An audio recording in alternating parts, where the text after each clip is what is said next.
Assalomu alaykum, hurmatli kuzatuvchilar, hurmatli fuqarolar. Bugun biz Andijon shahridagi bir fuqaromiz oldiga tashrif buyurganmiz. Sababiki o'zlarining murojaatlari bor ekan. Assalomu alaykum. Assalomu Opa, yaxshimisiz? Bayramlar yaxshi o'tkazyapsizmi? Tushunmisiz? Rahmat. Qanday murojaatingiz bor edi? Shu murojaat bo'yicha jonli efirga chiqyapmiz siz bilan. Endi yana bitta narsani aytib o'taman. Har bitta gapirgan gapingizga har bitta anaqangizni asoslash kerak hujjatlar bilan. Sababiki ertaga hamma mas'uliyat o'zingiz bo'yningizda. Yolg'on ma'lumot berganlik bo'yicha, qonunchilik bo'yicha javobgarlik borligini bilasiz. Kimgadir sha'ni qadr qimmatga tuhmat qilish ham bu qonunda belgilangan. Shuning uchun hamma mas'uliyat o'ziga his qilgan holatda yolg'on aldashilmasdan fikrlaringizni qilsangiz, biz qo'ldan kelgancha ijtimoiy tarmoqlarda joylab berishga harakat qilamiz. Murojaatingizni o'zingiz qisqacha tanishtirib, murojaat qilsangiz marhamat. Ha, bo'pti. Men Andijon shahar Qo'shariq foyada yashayman. Men davolanish uchun davlatimizdan, prezidentimiz tomonidan o'sha kambag'allik reyestriga kiritilganman ijtimoiy tomondan. Shu nima bo'yicha davolanish bo'yicha menga prezidentimiz tomonidan, viloyat hokimimiz tomonidan shu pul menga ajratildi, 31 million pul. Men ko'p tarmoqli больница o'zimizda shaharda ko'p tarmoqli, viloyat ko'p tarmoqli sanchasida davolandim 10 kun. Oyog'imni operatsiya qilishdi. Endi shu yerda doktorlar, meni operatsiya qilgan doktor Donyorbek kelgan, o'sha yerda больницani buxgalteri Shuhratbek, Abubakir degan bolalar, opa 31 million pul tushibdi sizga. Yana qaysi unaqangiz bo'lsa, sog'ligingizda bir nimangiz bo'lsa, qildirib olishingiz mumkin deyishdi. Hamma tekshiruvlardan o'tdim, boshqa qildim. Keyin shu nimada shuni so'radim, meniki Shuhratbekka telefon qilib so'radim. Mana shunaqa tishlarimni ham davolatib, yangilatib olsam bo'ladimi degan. Ko'rikdan o'tkazsam bo'ladimi deb so'rasam, mayli opa, bemalol, pulingiz oshyapti, ancha pul bizda dedi. Shu 31 million pulingiz turibdi bizda dedi, ancha oshyapti dedi. Ha, bo'pti dedim. Keyin o'sha o'zimiz meni operatsiya qilgan Donyorbek bu yoqqa telefon qildi, oldimda meni telefonimda gaplashdik. Kimga telefon qildi? Shuhratbekka. Opa shunaqa deyapti, tishlarini unaqa qilmoqchi ekan, davolatib dedi. Mayli, bemalol, ruxsat dedi. Keyin stomatologga kirdim. Stomatolog ham opa, men bir qator so'rab qo'ysam maylimi dedi. Ha, mayli dedim. Kirib o'sha buxgalteri bor, o'sha pullar bo'yicha, tushumlar bo'yicha Abubakir deb unga kirdi. O'zim ham kirdim u bolaga birga. Kirsa bemalol dedi. U ham Shuhratbekka qildi telefon, mana shunaqa dedi. Bo'ldi, bemalol qildiravering dedi. Ular hammadan ruxsatni oldik. Keyin stomatolog ruxsatni olgandan keyin o'sha Sanjar aka degan stomatolog ekan, bo'ldi dedi. Keyin tishlarimni o'sha mana tishlaringiz nima ekan dedi. Bo'lmasa yangilab qo'yamiz deb tishlarimni yechdi. Yaroqsiz holatda ekan deb. Ha, yaroqsiz holatda ekan deb yechdi. Yechgandan keyin qolip oldi. Hamma yo'g'ini unaqa qilib bo'lgandan keyin ertasi kuni yo'q, bu tushirilgan puldan mumkin emas ekan, sizga bunaqa qildirish mumkin emas ekan dedi. Shu baravarlik shu tishim shunday qolib ketdi. Uyga qaytib chiqdim, javob berishdi menga. Shu holatda mana shunday mana o'tiribman endi. Hozir stomatologiya больницаning ichidami? Ichida. Bitta tashkilot. U yerda tibbiy ko'riklardan o'tgansiz hammasi? O'tganman, hammasidan o'tganman. Endi hozir tishingizni ular tushirib qo'yib, yaroqsiz holatda turibdi hozir.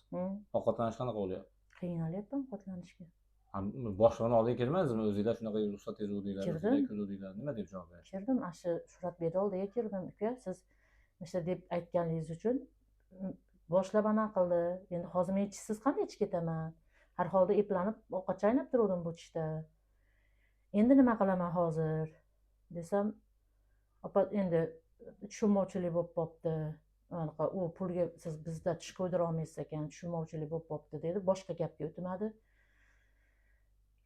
Shu bilan doktorim o'zim Donyorbek chiqib aytdi. Opa, tushunmovchilik bo'lib qolibdi, bugun sizga javob beraman. Bo'ldi, anaqa chiqarasiz dedi. Asha bo'ydi. Hozir bo'lmasam siz misol uchun u yerda davolandingiz, o'zlari aytdi 31 million tushdi deb to'g'rimi? Hı. O'zi nimalarga ishlatish kerak ekan u pulni? Endi bansiga o'tkazib bergan bo'lsa, shu o'tkazib bergan qaysi tashkilot? İçtimai. Ijtimoiy xodimi bilanmi, rahbari bilanmi gaplashganmisiz? Gaplashganman. Kim bilan gaplashgansiz? İçtimai rahbar Dildora xola bilan gaplashdim. Nima degan? Ali Mirzoyev bilan gaplashdim, o'rinbosari bilan. Opa dedi, "Asha siz uchun ajratilgan pul" dedi. "U pul dedi, bizga qaytmaydi. O'zingizni sog'ligingiz uchun ishlatasiz. Nima, qaysi nimangizda kasallik bo'lsa, shunga ishlatasiz. Siz uchun ajratilgan, prezidentimiz tomonidan ajratilgan pul" deb ashuna dedi. Ana shu yerda turib ham telefon qilib so'radim, "Mana shunaqa sizlardan ajratilgan pulga shunaqa nima bo'ladi, shu ratib ketdi hozir, nima qilsam bo'ladi" desam, "Opa, u pulni bizga qaytarishmaydi. Bizga qaytmaydi u pul, lekin o'zingizni sog'ligingiz uchun ajratilgan pul bo'lgandan keyin uni qilib berish kerak" dedi. "Qildirishingiz kerak, qilib berish kerak" dedi. Shuhratbek "Yo'q" dedi. Hozir bo'lmasam opa, misol uchun davlat tashkilotiga o'tkazib beryapti. 31 million o'tkazib bergan bo'lsa, hozir u yerda davolangan bo'lsangiz qancha, misol uchun aytaylik, davlat o'zingiz boshqa fuqaro davolanganingiz, siz holatingizda davolangan holat bo'lsa, necha pullarga davolanish mumkin? 31 million ketadi haqiqatda? Yo'q, tasavvur qiling, mana men o'zim misol qilay, boshqalar misol qilgandan keyin o'zim shu holatda dard bilan borib qoldim, davolanmoqchiman. Necha pul o'zim cho'ntagimdan pul sarflayman? 10 million atrofida ketar ekan. Chunki ana shu yerda yotganlardan so'rab surishtirdim men.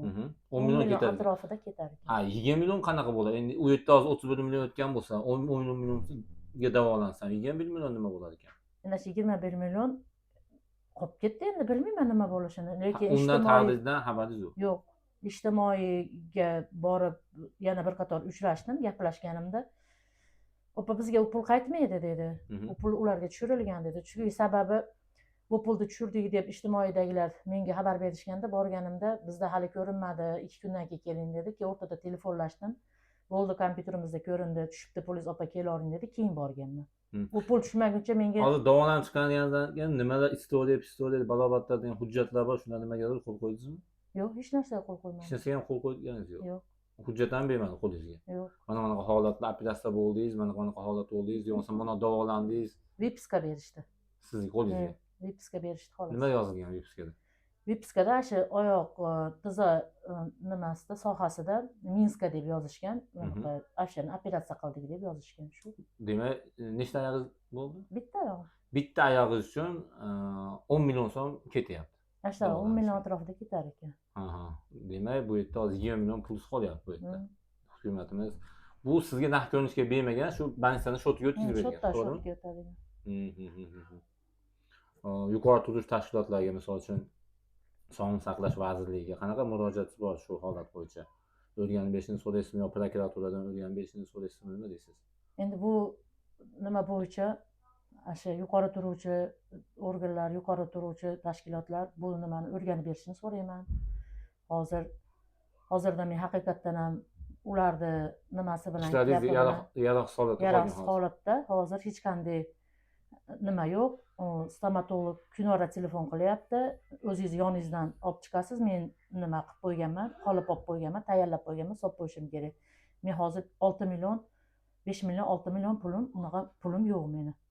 O'zi kambag'allik reyestrida turasiz? Kambag'allik reyestrida turaman o'zim. Boquvchim yo'q.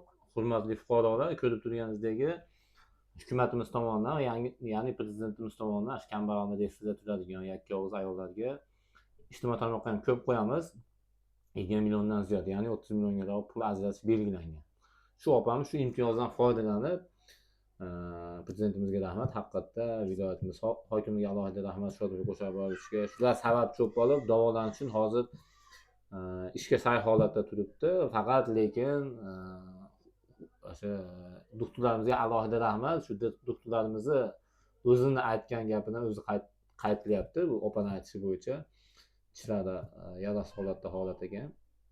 Shuning uchun mas'ullardan iltimos qilamiz, qonunni belgilangan tartibda o'rganib berishlarini, opamizni o'sha davolanishga ketgan pulni oxirgi davr o'rganib, bunaqa fuqarolar ko'p bo'lsa kerak.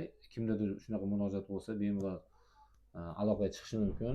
Murojaatini o'rganib, tegishli hujjatlar bilan tanishib, ijtimoiy tarmoqqa joy berishga harakat qilamiz. Opajon, sizga ham rahmat katta. Rahmat katta. Iloyim yaxshi kunlarda ko'rishaylik. Sog'ligingizni yana ham tiklab oling. Do'stlarimizga ham hammamizga insof bersin. Salomat bo'ling. Rahmat katta. Rahmat.